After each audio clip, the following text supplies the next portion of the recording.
Good morning students. सबसे पहले तो आप सभी को आज के पर्व लोहड़ी और कल के पर्व मकर संक्रांति की हार्दिक शुभकामनाएं, हार्दिक बधाइयां।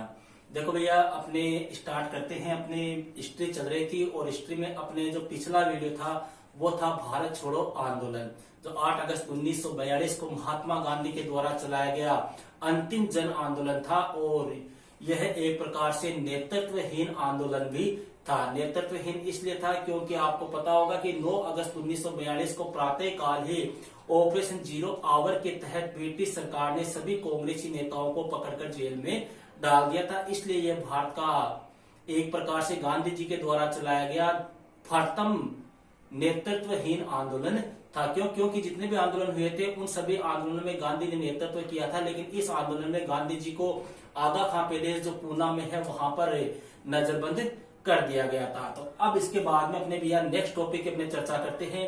और एक छोटी सी बात और, आप सभी को जैसे पता होगा आज न्यूज पेपर में आई थी कि आपकी एग्जाम्स जो है वो 15 मई के लगभग स्टार्ट होने की संभावना है।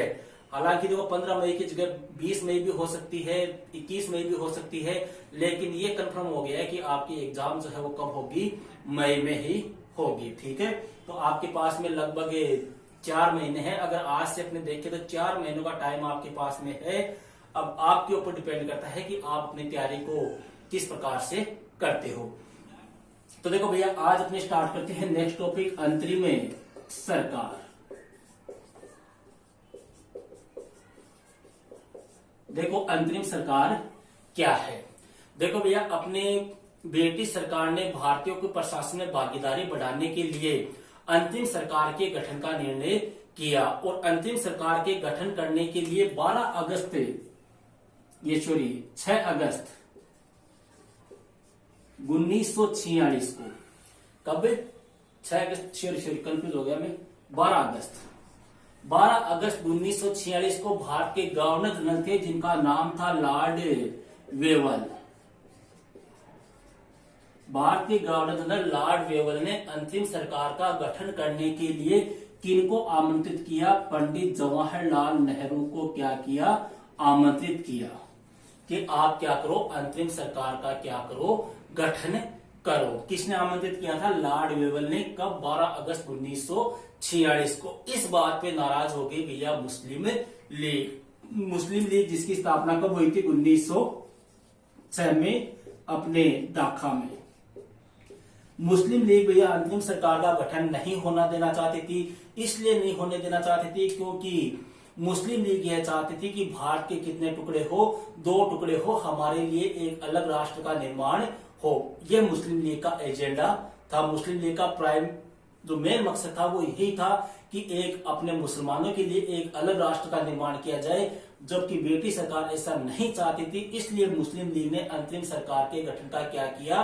विरोध किया। और मुस्लिम लीग ने 16 अगस्त 1946 ईस्वी को इस अंतरिम सरकार के गठन के विरोध में प्रत्यक्ष कार्रवाई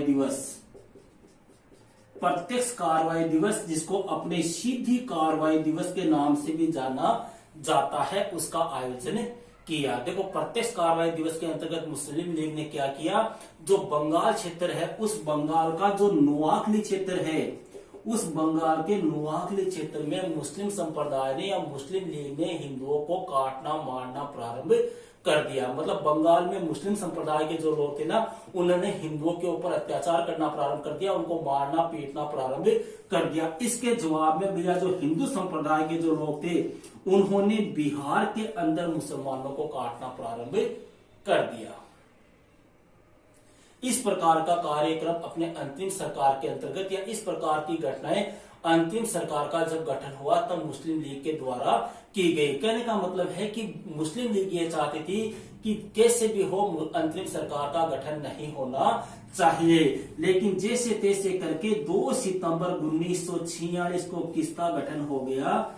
अंतरिम सरकार का गठन हो गया। और किसकी अध्यक्षता में हुआ? अध्यक्ष तो थे भैया गवर्नर जनरल मतलब लॉर्ड वेवल, और उपाध्यक्ष किनको बनाया गया? अपने पंडित जवाहरलाल नेहरू को। देखो मुस्लिम लीग पहले तो अपने शामिल नहीं हुई थी, लेकिन बाद में मुस्लिम लीग जो है उसने ये सोचा कि अपने शामिल हो या नहीं हो कोई फर्क नहीं पड़ेगा, तो इससे अच्छा है कि अपने शामिल हो जाए। और 26 अक्टूबर 1946 ईस्वी को मुस्लिम लीग जो है वो भी किसमें शामिल हो गई, अंतरिम सरकार में अपने 5 सदस्यों के साथ में क्या हो गई, शामिल हो गई।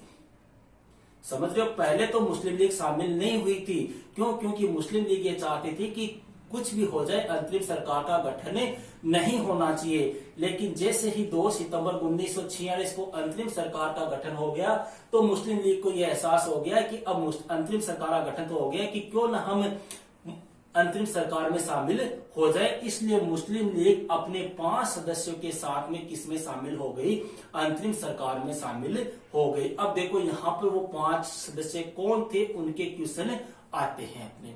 तो 5 सदस्य कौन थे, देखो नाम बता रहा हूं मैं आपको। लियाकत अली खान, आई चुंद्रीकर, जोगेंद्र नाथ मंडल, अब्दुल रब नस्तर और गजनफर अली खान। हालांकि अभी अपने यहाँ पर इनके नाम की चर्चा दोबारा कर लेंगे, लेकिन वापस देख लेना एक बार। लियाकत अली खान, आई चुंद्रीकर, जोगेंद्र नाथ मंडल, अब्दुल रब नस्तर और गजनफर अली खान, ये 5 सदस्य है। इन 5 सदस्यों के साथ में मुस्लिम लीग जो है वो किसमें शामिल हो गई, अंतरिम सरकार में शामिल हो गई। और अंतरिम सरकार में जो सदस्य थे, जो मंत्रिमंडल था अंतरिम सरकार का, उस मंत्रिमंडल में अध्यक्ष के सहित कितने सदस्य थे, टोटल 15 थे। मतलब अध्यक्ष तो कौन हो गया, भारत का गवर्नर जनरल, और फिर बाकी 14 सदस्य ये रहे आपके सामने। अंतरिम सरकार का एक उपाध्यक्ष था, एक सूचना एवं प्रसारण मंत्री, एक खाद्य एवं कृषि मंत्री, वित्त मंत्री, रेलवे मंत्री, शिक्षा मंत्री। इस प्रकार से सभी व्यक्तियों को इसमें क्या किया गया, शामिल किया गया। अलग अलग व्यक्तियों को अलग अलग विभाग सौंपा गया। अब देखो यहाँ से क्वेश्चन क्या पूछते हैं। पहला क्वेश्चन तो ये आता है कि अंतरिम सरकार का गठन कब हुआ, तो 2 सितंबर 1946 को। अंतरिम सरकार के गठन में मुस्लिम लीग जो है इसने प्रत्यक्ष कार्रवाई दिवस कब मनाया, 16 अगस्त 1946 को। और प्रत्यक्ष कार्रवाई दिवस का प्रारंभ जो है वो कहां से हुआ था, बंगाल या कलकत्ता से। ठीक है, यहीं पर मुसलमानों ने सबसे पहले हिंदुओं को काटना प्रारंभ किया था। और जवाबी कार्रवाई में भारतीय जो हिंदू थे या जो हिंदू थे, उन हिंदुओं ने बिहार में किनको काटना प्रारंभ कर दिया, मुसलमानों को काटना प्रारंभ कर दिया। लेकिन जैसे तैसे करके अंतरिम सरकार का गठन हो गया। तीसरा क्वेश्चन आता है कि मुस्लिम लीग अंतरिम सरकार में कब शामिल हुई, 26 अक्टूबर 1996 को। कितने सदस्य के साथ में, 5 सदस्य। 5 सदस्य कौन से वो आपको मैं बता चुका हूं। अब यहां से कई बार क्वेश्चन आता है। देखो भैया क्वेश्चन कैसे पूछते हैं कि अंतरिम सरकार में शिक्षा मंत्री कौन था, या अंतरिम सरकार में संचार मंत्री का पद किसके पास में था, या अंतरिम सरकार में सूचना एवं प्रसारण मंत्री कौन था। तो इनकी अपने चर्चा करते हैं।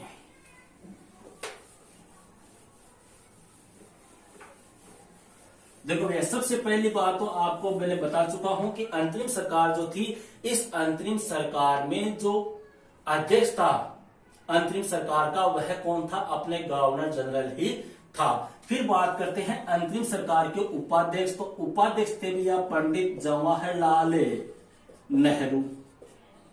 ठीक है, सेकंड आते हैं सूचना एवं प्रसारण मंत्री। सूचना एवं प्रसारण मंत्री थे सरदार वल्लभ भाई पटेल, इनको सौंपा गया यह पद। तीसरा आता है खाद्य एवं कृषि मंत्री, यह पद सौंपा गया था डॉक्टर राजेंद्र प्रसाद को।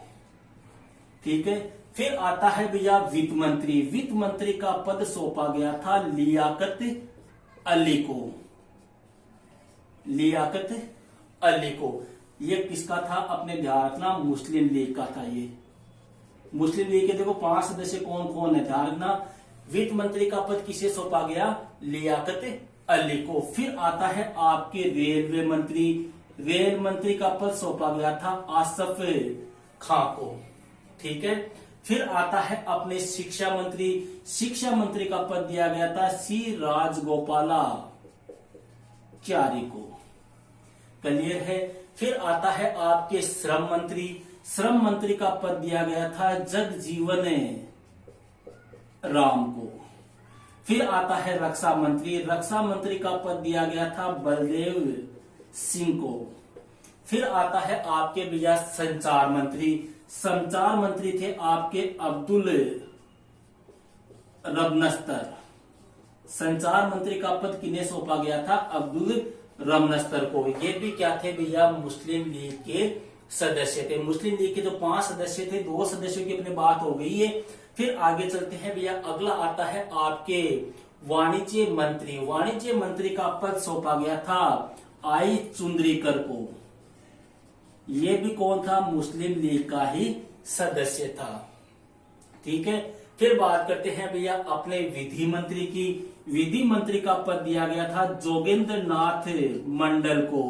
ये भी किसके थे? अपने मुस्लिम लीग के सदस्य थे। फिर आता है भैया अपने खान एवं बंदरगाह मंत्री। यह पद दिया गया था CH भाभा को।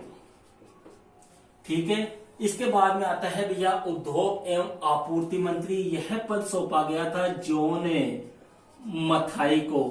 और सबसे अंत में आता है आपके स्वास्थ्य मंत्री।